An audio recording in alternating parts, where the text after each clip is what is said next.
Koko kansan tunteman rock-yhtyeen Popedan keulahaave Pate Mustajärvi menehtyi sairauden uuvuttamana viime vuoden joulukuussa, mutta hänen musiikkinsa elää suomalaisten sydämessä ikuisesti.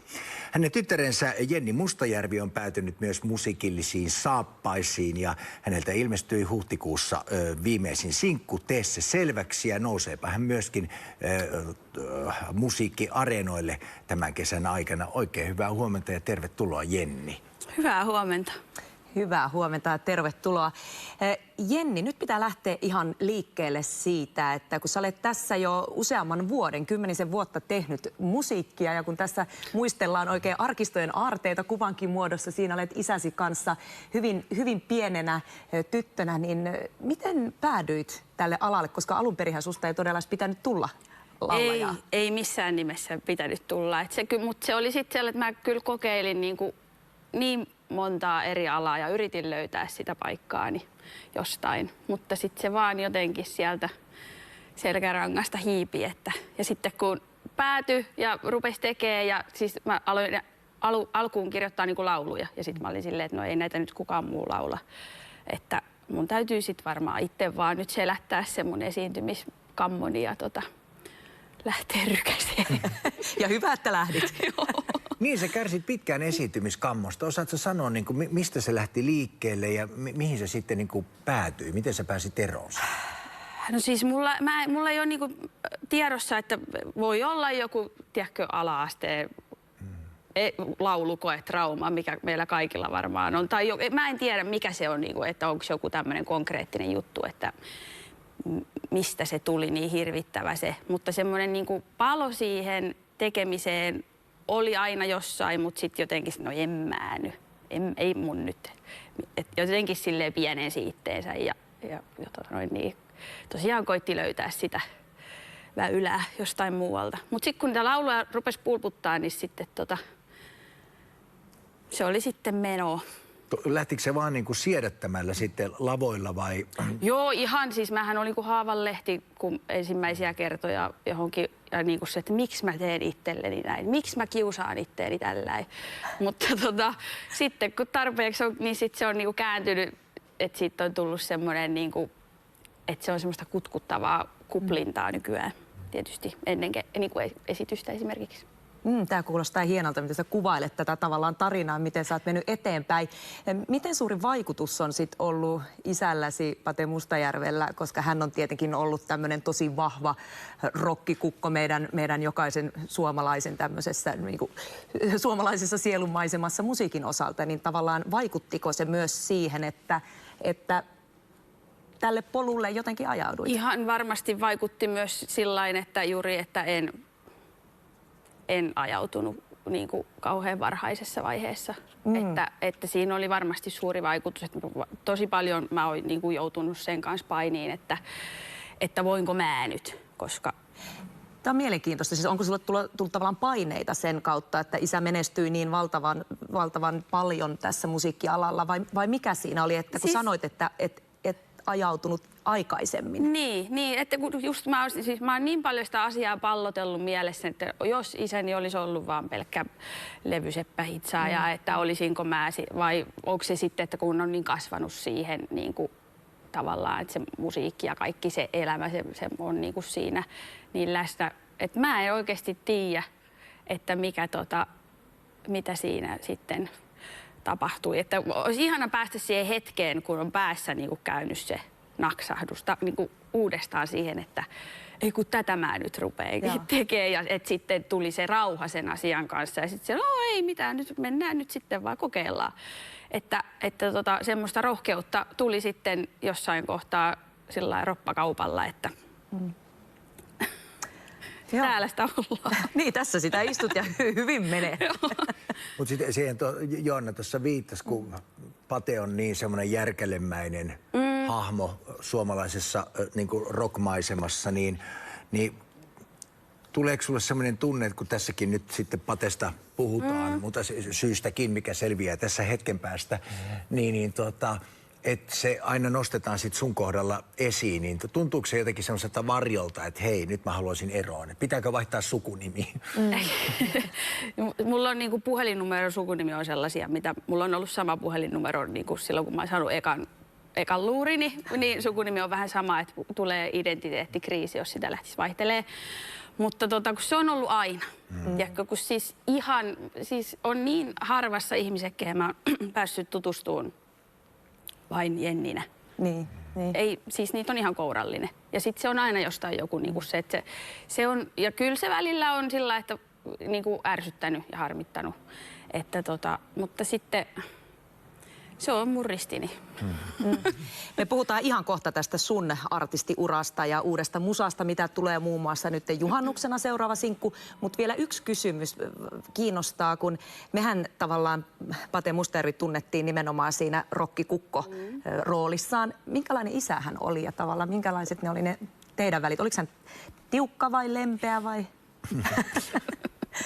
Kaikkea muuta kuin tiukka. Joo, siis ihana, lempeä, lämmin, huumorin tajuinen ja jotenkin meillä oli semmoinen tosi sellainen syvä yhteys, että just näkee, että pikkasen joku on sitä jaha, ja sitten että semmoinen kiltteys meitä yhdistää ja niin kuin se, että mulla on nyt tässä missiona sitten kyllä itselläni, että ehkä ihan niin kiltti ei tarvitsisi olla, että voisi niinku vähän silleen asetella rajoja ehkä paremmin. No mutta hei, nyt me puhutaan Jennin musasta, eikö niin, Lore? Tee se selväksi ilmestyi sinun sinkku siis tuossa huhtikuussa ja nyt musaa on tulossa kovalla vauhdilla tässä lisää kesänkin aikana ja syksyllä. Kerro, minkälaista musaa sä haluat tehdä? Mikä on se sun juttu? No siis mä kyllä niinku tämmöisestä luomusta pop-rock-meiningistä aina oon tykännyt ja siis piti tosiaan tässä jo keväällä olla kaikki, mutta sitten sattuneesta syystä niin kaikki sitten siirtyi. Että nämä on niinku viime vuonna jo tehty kaikkia ja suunnitelmat meni sitten kyllä totaalisen uusiksi. Ja pitkään mä sitä mietinkin, mulla alkoi omat keikat niinku helmikuussa ja mä mietin sitä, että onko liian aikaista lähteä, että pystynkö mä mutta se oli ainoa oikea ratkaisu, että pääsi tavallaan takaisin siihen omaan. Ja sama sitten ton musan julkaisun kanssa, kun sitten koko ajan mä vaan mietin, että no ei iskä olisi halunnut, että mä jään kotiin murehtiin, että mieluummin, että elämä jatkuu ja musa soi. Näin on. Mä vähän pakitan tästä, mitä Joanna tässä vähän ehkä lupaili sivulauseessa vielä Pateen sen verran, kun sä olet kuitenkin nyt 10 vuotta ollut niin kuin musiikkialalla niin kuin artistina. Niin oliko jotain semmoisia niin kuin neuvoja, mitä Pate antoi sulle liittyen musabisnekseen tai musiikin tekemiseen? No ei oikeastaan. Että kyllä se on antanut mun ihan itse kompastella tässä ja mikä hyvä niin. Ja paitsi sitten tietysti jos mä jotain meillä oli tosi paljon sillai samankaltaisia ajatuksia ja jotenkin painittiin samojen asioiden kanssa. Että siinä oli ihana semmoinen kollegiaalinen yhteys meillä sitten, kun itse alalle lähti, niin sitten olikin aika lähellä tommonen kovia kokenut ja paljon nähnyt mentori tavallaan siinä, että yhteisillä lenkeillä usein puhuttiin musajutuista. Jenni, mihin sä tähtäät sun omalla artistiurallasi? Mä tähtään siihen, että se olisi jatkuva. Mulla ei ole musta tuntuu, että nykyään on sillä, että tehdään 3 vuotta täysiä ja sitten exitti ja lähdetään Bahamalle. Mutta mulla on se, että mä tykkään tuijottaa keskiviivaa ja vielä vetää tuo maakunnissa.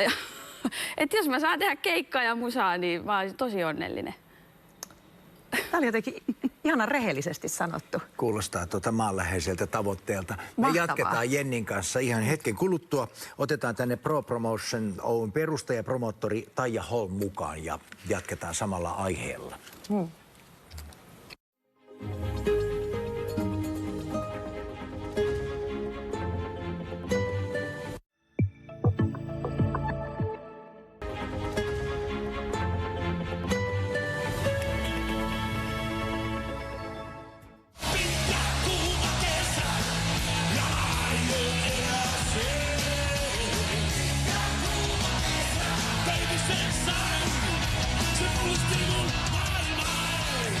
Kyllä vain. Pitkä kuuma kesä se on edessä tässäkin kohtaa. Me jatketaan nyt vahvasti Suomi-rokin parissa ja ennen kaikkea, kuten siinä äsken nähtiinkin, Pauli Pate Mustajärven elämäntyö kunniaksi järjestettävästä konsertista puhutaan nyt edelleen. Tervetuloa Jenni Mustajärvi. Kiitoksia. Sekä myös Pro Promotion Oy perustaja, promottori Taija Holm.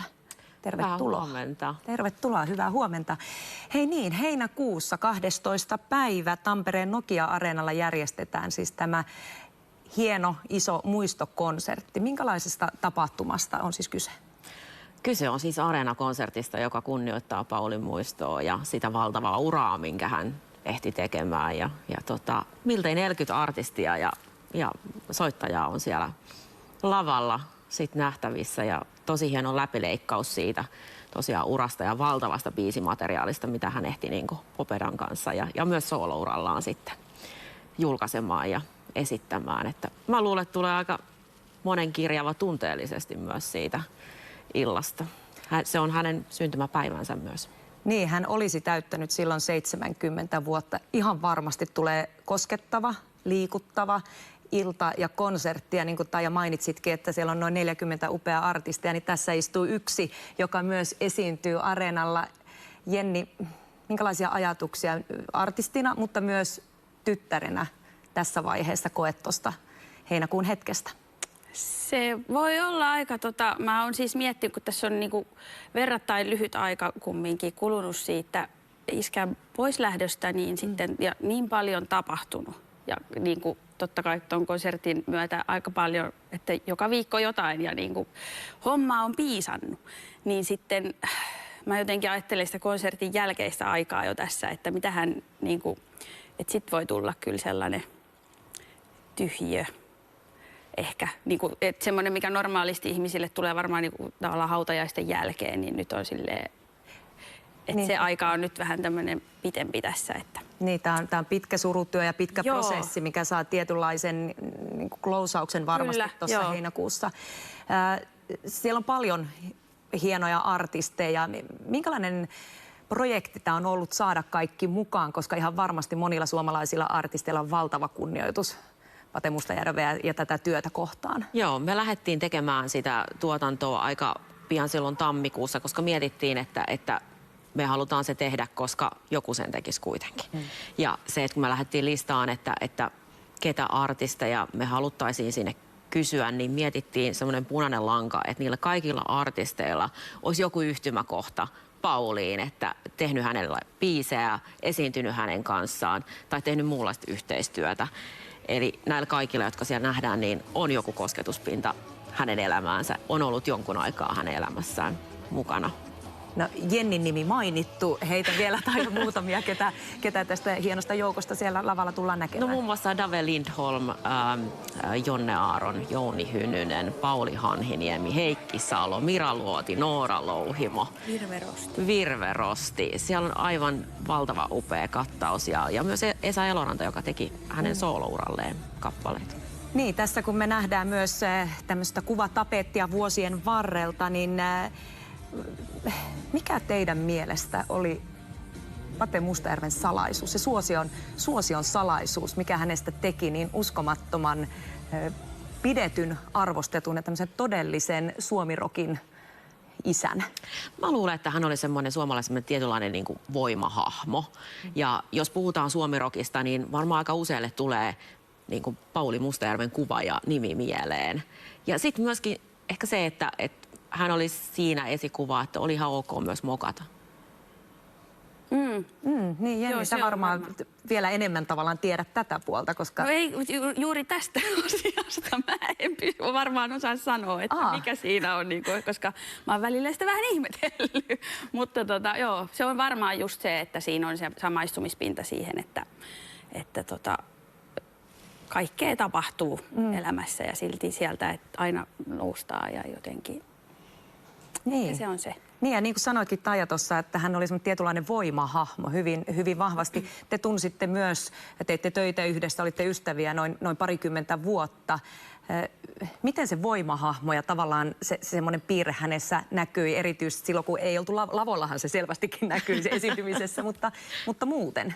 No hän oli hyvä niitä läheisiään kohtaan, että erittäin niin kuin kohtelias herrasmies ja otti muut huomioon. Että silloin aina kun oltiin vissylinjalla, niin totta kai niin kuin hän oli tosi tämmöinen herrasmiesmäinen, että siinä ja tosiaan tuki aika paljon. Jos puhutaan tuosta 46 vuottahan Pate oli Popedassa mukana ja sen jälkeen vielä muutaman vuoden teki omaa soolouraa, niin tästä hienosta elämäntyöstä ja tästä urasta, niin minkälaisia muistoja, mitkä on teille semmoisia suosikkeja? Ehkä sieltä tuotannosta, nouseeko joku biisi tai joku hetki, mikä on jäänyt elämään niin vahvasti? Varmasti niitä on monia, mutta äkkiseltään.